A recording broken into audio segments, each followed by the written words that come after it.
Hello, I'm Otter Soul, and I'm going to tell you about gaming. I know, get in line, get in line. Everyone and their pet's doing a gaming channel now, right? What can you bring? You're late to the party. That's exactly what I can bring, actually. See, all of these other gamers grew up on video games.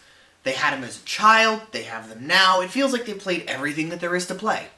I didn't have that advantage. I grew up with just an N64, which my family got most of the way through the lifespan of the GameCube. And I was allowed 1 hour of playtime a week.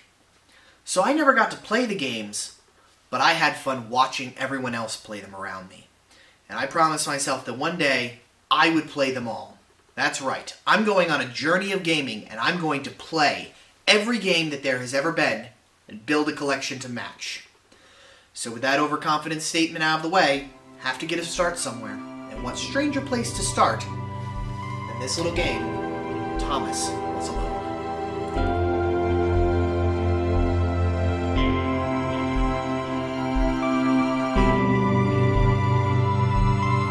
Thomas was alone. Wow, a weird first thought to have. Thomas Was Alone is a small indie game developed by Mike Bledel, originally coming out in late 2010 as a Flash game in a browser. It ended up being considered good enough to be expanded and given a retail release in 2012 for PC. Since then, it has received more platforms every year until now anyone can find it on any of its 10 platforms. So far things look promising. Some of my favorite games have been browser Flash games, like One Step Back or Tower of Heaven, and the continuous re-releases of new platforms speaks to quality. Right from the start, the game looks like something I'd expect to find on Armor Games. We control a little red rectangle named Thomas, who I guess is our only character, alone. What really sets the game apart already is the narrator, Danny Wallace. His tone is interesting, factual, but somehow surprisingly funny. It's immediately apparent where this game gets its sense of humor from. Mr. L. Prosser was, as they say, only human. In other words, he was a carbon-based bipedal lifeform descended from an ape. The game starts out rather simply, trying to teach the player the basic mechanics that will carry them through the game, such as enter the white outline shaped like you to progress. Gravity is a thing, and of course, water is bad for you. As much as the game describes itself as becoming constantly more complicated, it really isn't any more complicated than walking through a crowded street for the first few levels. A bit of thought, but is this really a puzzle platformer?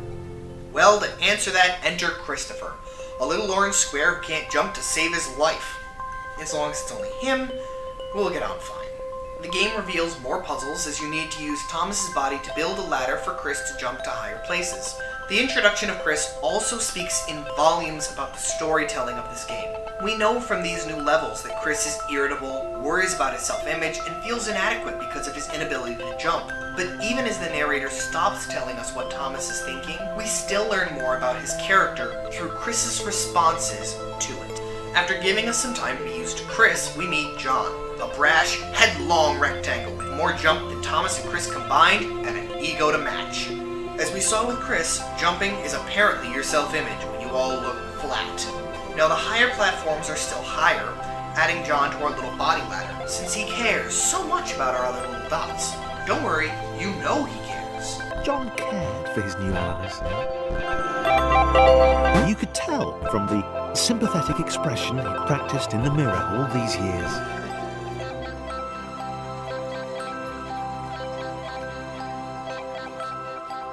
From here, the characters start picking up the pace of appearances, and each character has a new special ability to them.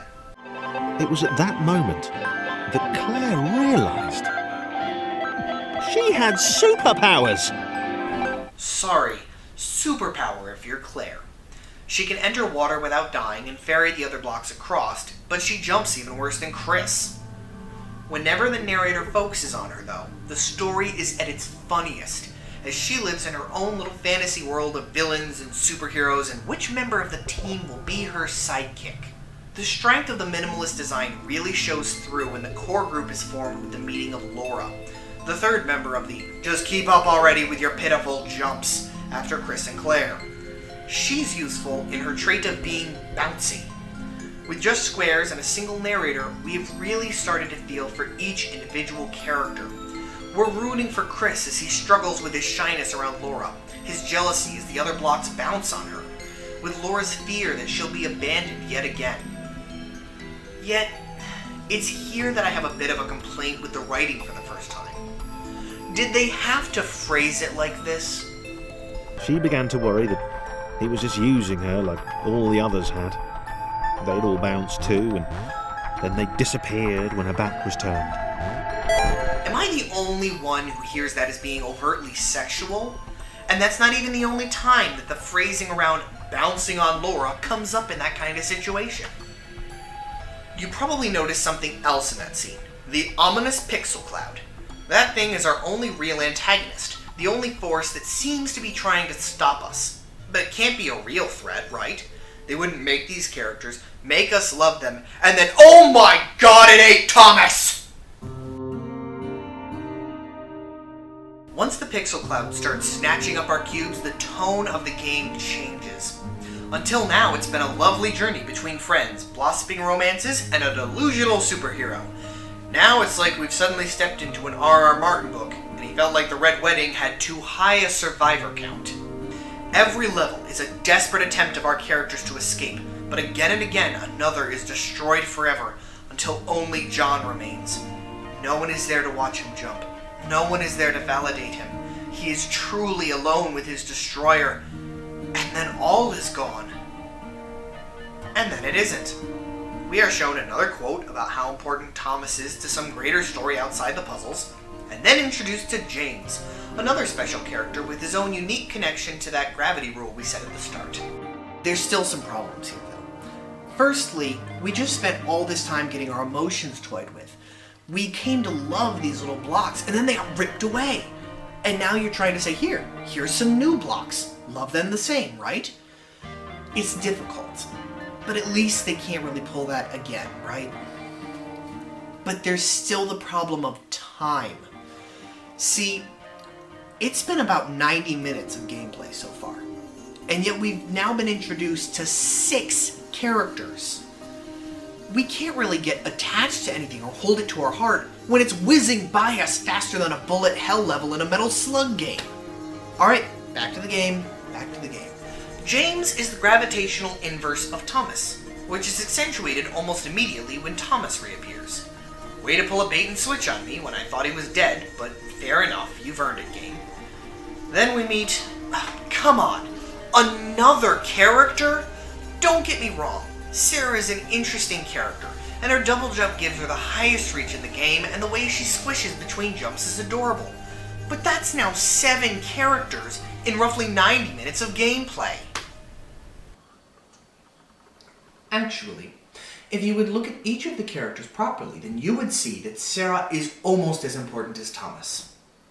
According to the concept of narrative structure, as presented by Vladimir Prop, she functions as the donor character, aiding Thomas in his journey forward past the puzzles and obstacles in his way to knowledge.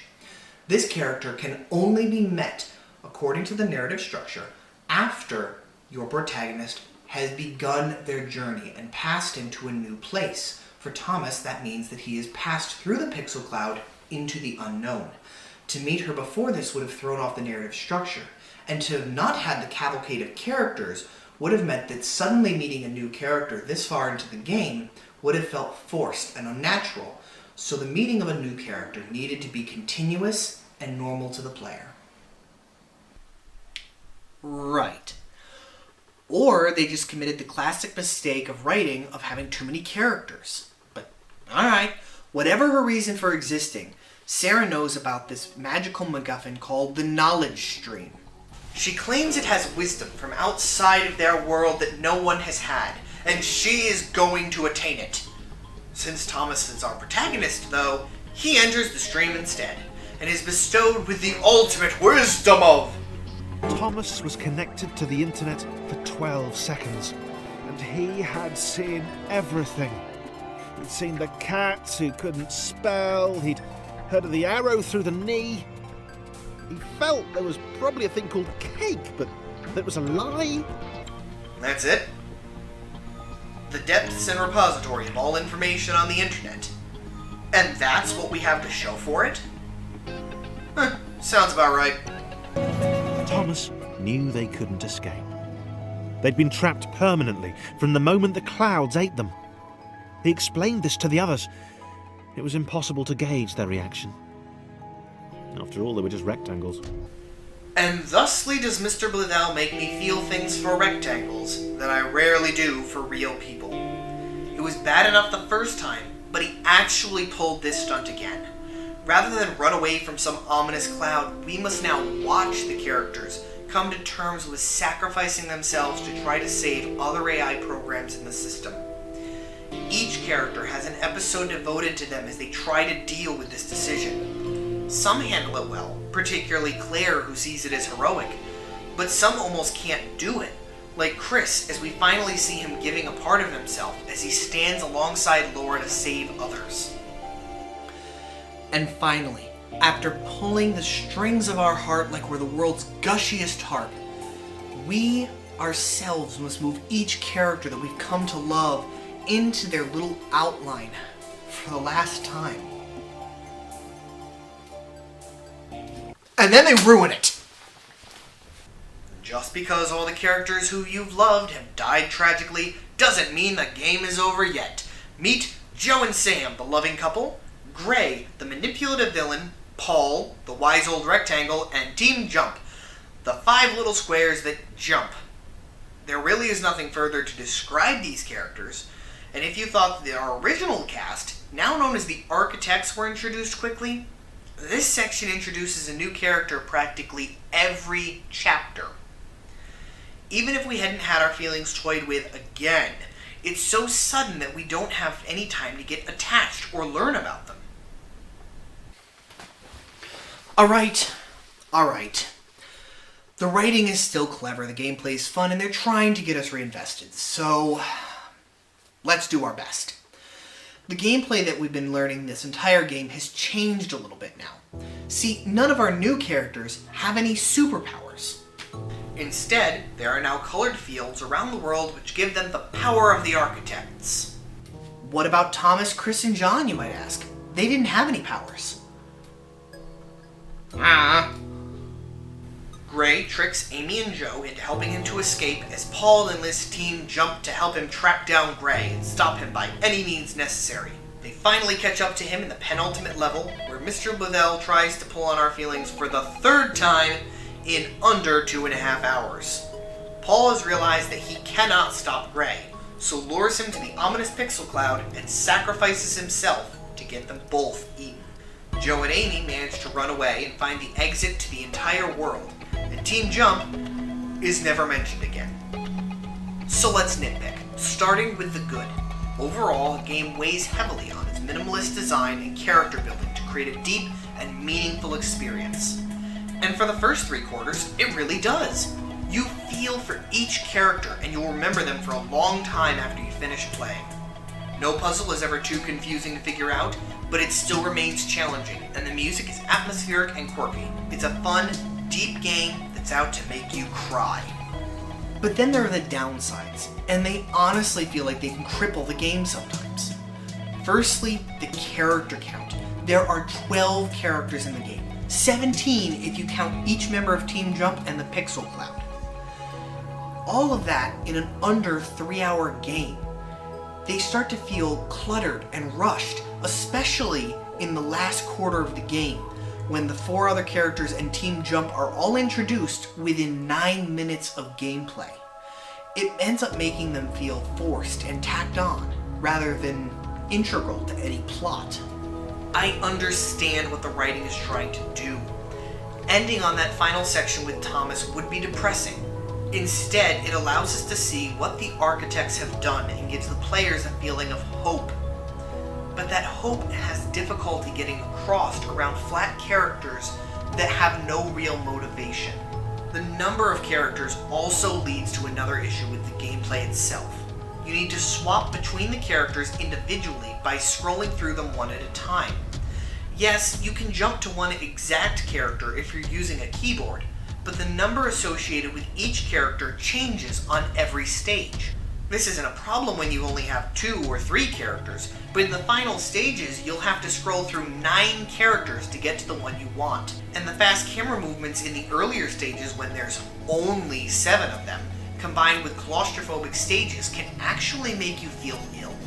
Story aside, the glitches abounded during my run of this game. I managed to get into some areas, and then I couldn't get back out of them and had to restart. The physics also like to freak out sometimes, especially with James and Claire whenever they're on a moving platform. The most prevalent glitch, however, was the music. The soundtrack is easily one of my favorite parts of the game, and I regularly listen to it in my everyday life. But I kept turning it off or down while playing, because the tracks would just start to overlap each other. And at some points, I think I had 3 music tracks playing at the same time.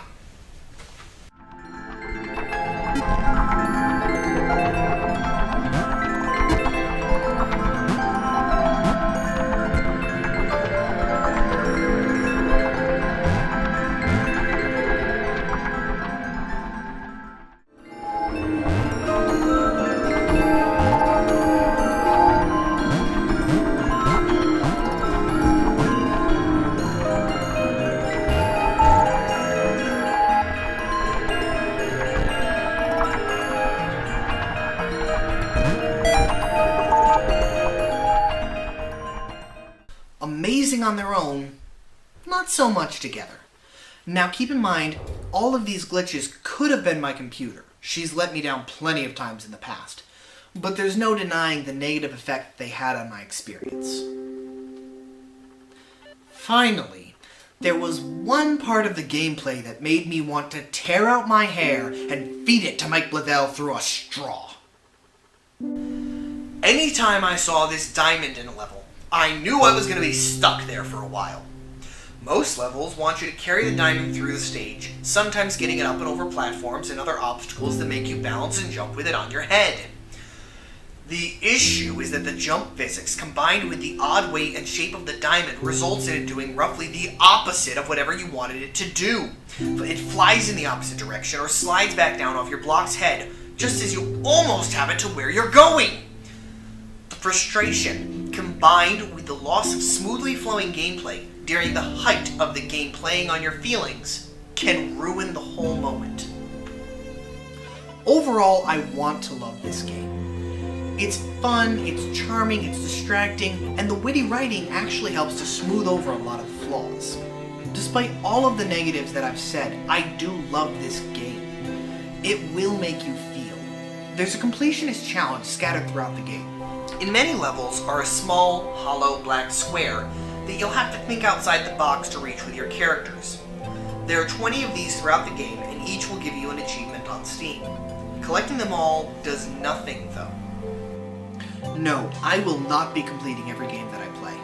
That's someone else's job.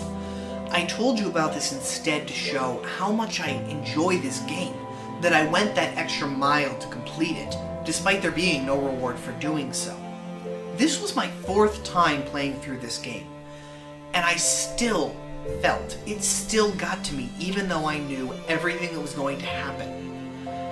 In the end, I would say that this is a game that everyone should play. My copy is on Steam, and at summer sales, you really can't say no to something like this. Now, would I say that it's worth owning a copy on every system that it's out for? No. It's not that good that it's an epic masterpiece, but it's still something that everyone should experience. It does make me think, though.